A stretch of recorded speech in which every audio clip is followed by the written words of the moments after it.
Y'all know what's going on. It's time for another episode of Doing Time with Joe. I'm your host, Joe Baker, and welcome to the show, y'all.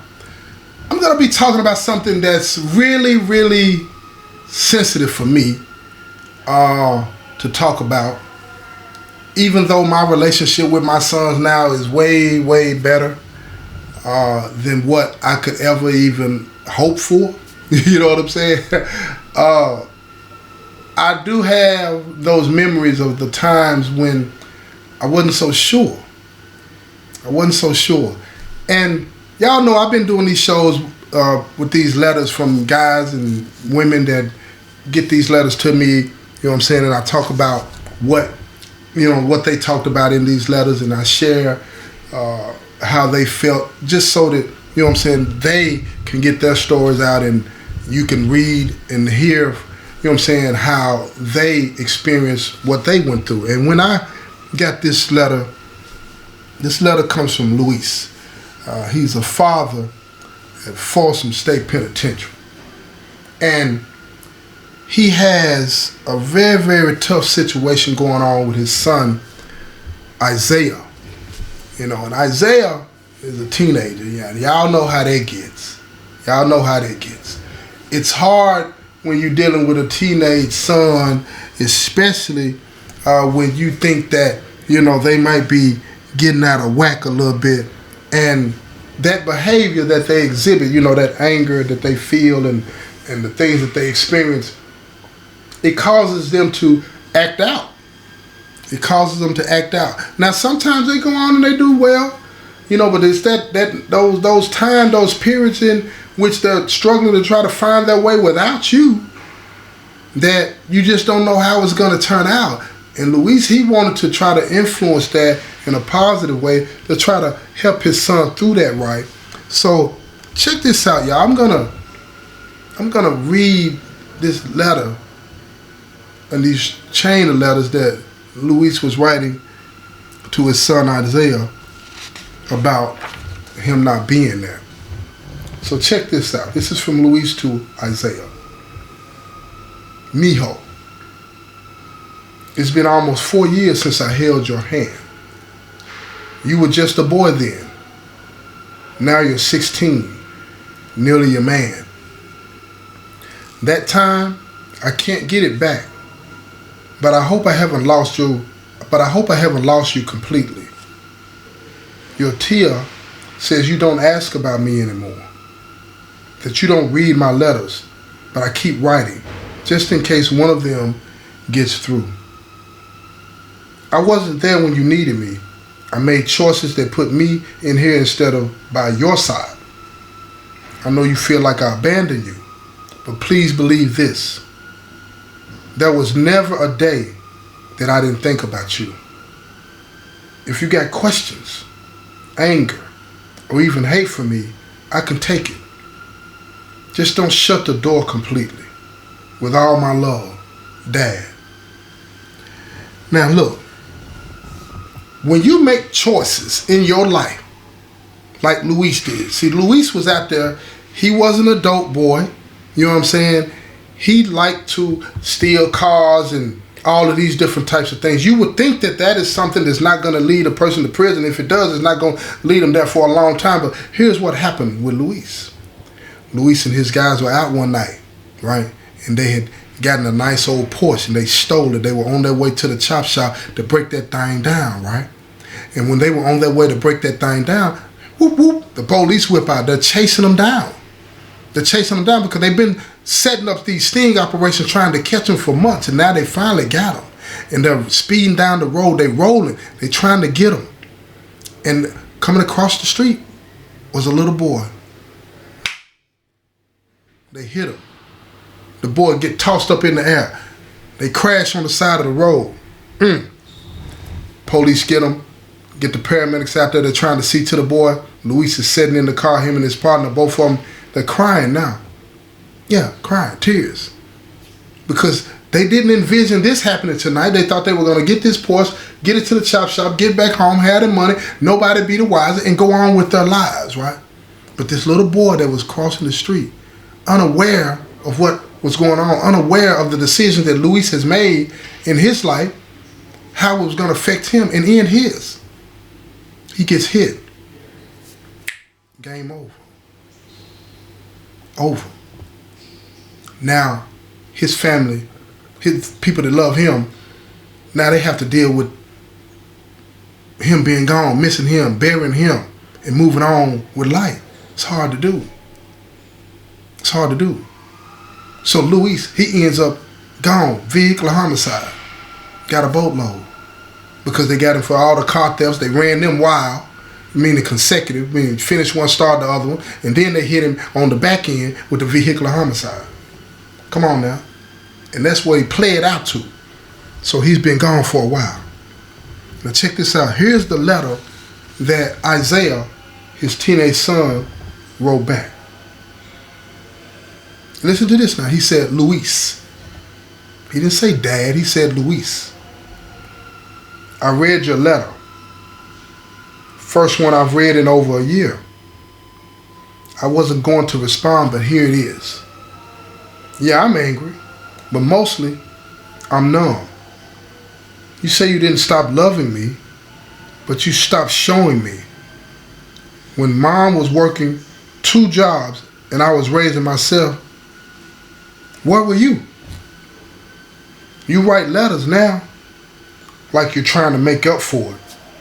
But paper don't fix pain, and time doesn't raise kids.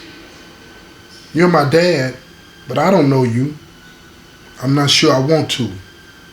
Isaiah.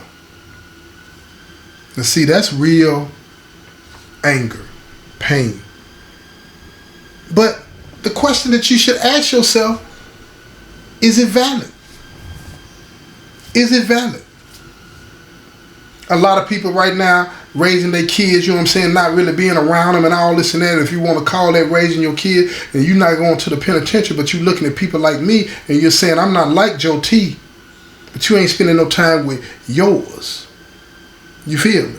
You out there in the streets, doing what you want to do, not thinking about how that child that you brought into this world, under whatever circumstances you brought them into the world, right? If you know what I'm saying, you just a one-hitter quitter, you know what I'm saying, it's your girlfriend, but you got 4 other girlfriends, all this and that, that's your child now.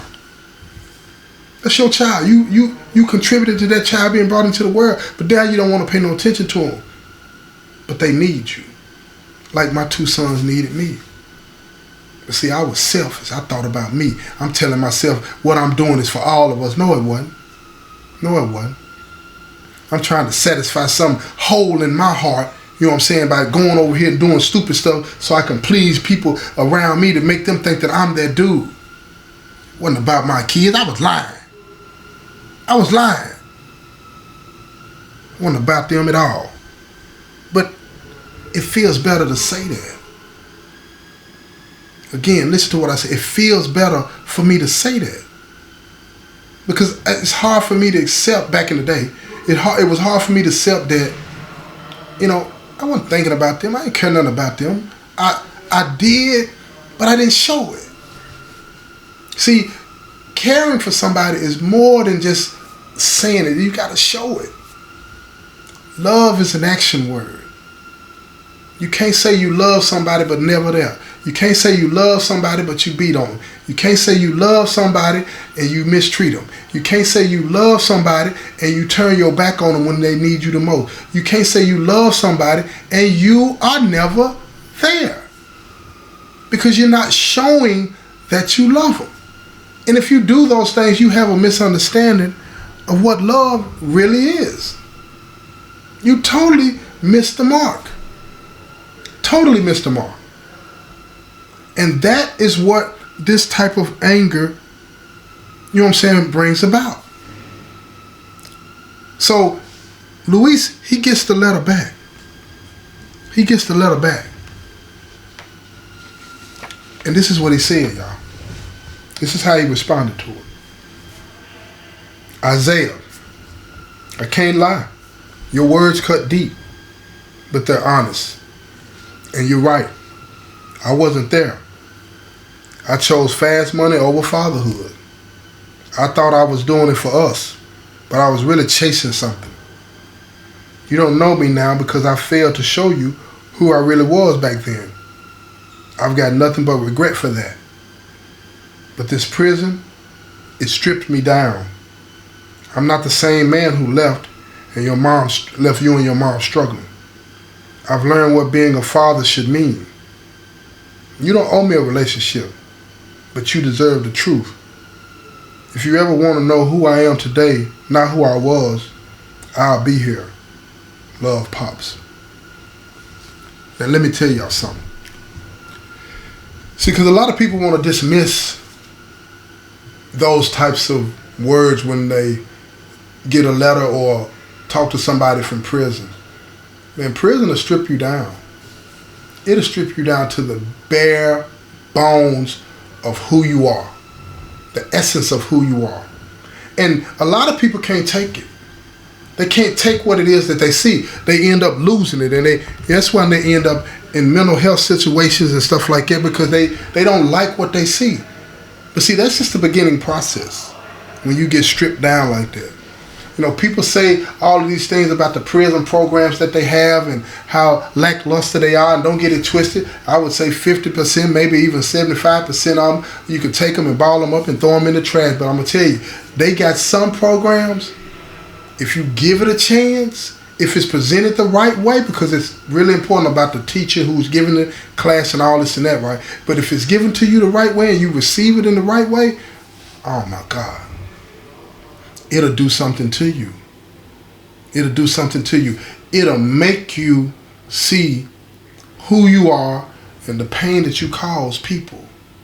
Real talk. Real talk. They got these classes, you know, like victims impacts and violent reduction and all these kind of different types of things, and fatherhood classes and parenting classes and things like that, and the other classes that they have that try to get to the heart of the matter. You know what I'm saying? And these kind of classes confront you. They make you confront yourself. Yeah. They make you confront yourself. And the re-entry classes that they have, yeah, they'll make you confront yourself. And see, that's what has happened with Luis. And he's trying to get his son to understand. But see, the thing about that, y'all, is this. When you going through something and you've been in a situation where, you know, you've hurt a lot of people, they don't want to hear that. They don't want to hear that. They're not going to hear it. So this is what Luis said back to his pops. Isaiah said back to his pops. Again, he starts the letter off, Luis. You want to know something crazy? After I read your letter, I showed it to my counselor at school. First time I talked about you out loud in years. I thought I'd feel weak, but it was the opposite. I'm not saying I forgive you. I'm not saying I'm ready to call you dad again. But I guess I am curious who this new man is. I got questions a lot. Why you left? Why you chose that life? If you ever thought about what it did to me. I don't need perfect. I just need real. Signed, Isaiah. For a young man to say that, I want y'all to understand something, man.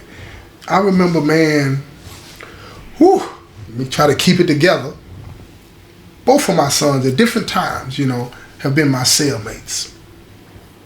And both of my sons at different times have asked me those types of questions. What was I thinking? Why didn't I know better than to do that? Especially me, because my dad was locked up, y'all. Why would I put them through that? And when you are, it don't matter about your age, right? But I'm talking about your mental age, okay? When you are mentally immature, and I was mentally immature. I was smart. Big difference. I was smart, but I was mentally immature. So I didn't appreciate what I had. I didn't know how to. Again, like I say, I had holes already in my heart from different things that had happened to me. And it shaped the way I saw the world.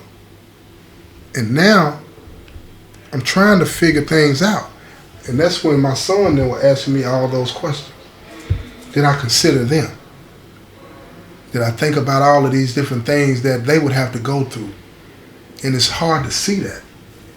But that's what a kid sees. That's because they're experiencing this life without you. They want to know, did you think about the pain that they were going to endure? Did you even consider that? And most of us would have to say no. But if you want to know what Luis said back to his son, you're going to have to tune in to the next episode, because it's going to get better. And let me say this to y'all too, right? Because I don't want y'all to give up on me and be like, Joe T done shortened the episode. It's not that. I got to do these shows in 20-minute clips, right? And the way that I'm doing the shows now, I can do a 20-minute clip and a 10-minute clip. Instead of doing that, I want to split it down the middle, 15 and 15, and give it to you like that, right? Okay? So y'all bear with me. Don't leave me. You know what I'm saying? Love y'all. This has been another episode of Doing Time with Joe. I'm your host, Joe Baker. Tune in to the next episode, y'all, so you can hear what Luis has got to say back. Peace, y'all.